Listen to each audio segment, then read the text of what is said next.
Alright, so back on Halston, we're not doing a full rebuild because he's just leaking out of the top here. So we're just gonna pull the top plate off here and replace that gasket, which is pretty quick and easy.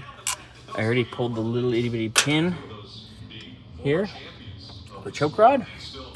I got a couple more screws, and then we good to go. Okay, so the beauty of the Autolite 2100 is it's the stud, 4 screws, and this here choke rod, and away we go. Boom. Yeah, that definitely has been leaking. Ugh. All right, we'll swap that quick.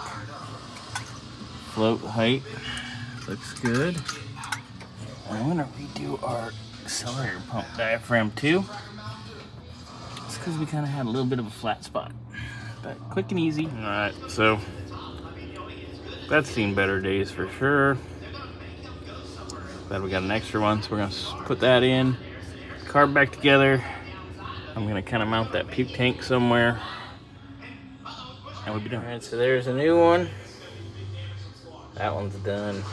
New, collapsed, new, collapsed. All right, new gaskets in, new accelerator pump diaphragms in.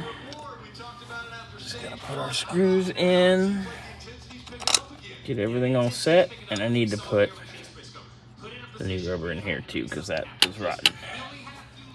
Easy peasy.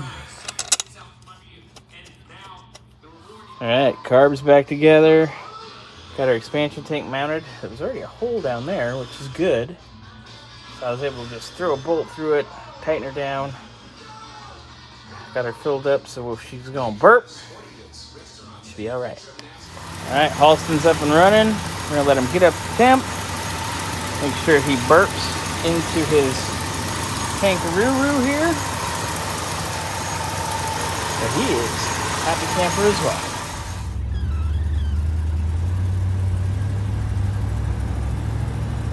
Out driving Halston with his 275 rear gear ratio. But man, oh man, does he cruise nice. Now that his carb doesn't have flat spot anymore. So change the accelerator pump diaphragm so it's not sucking air in and all that stuff's working right. Probably not puking fuel outside of him either. So that's all good. He's got his expansion tank so he can do his business, so to speak, without pee-peeing on the floor.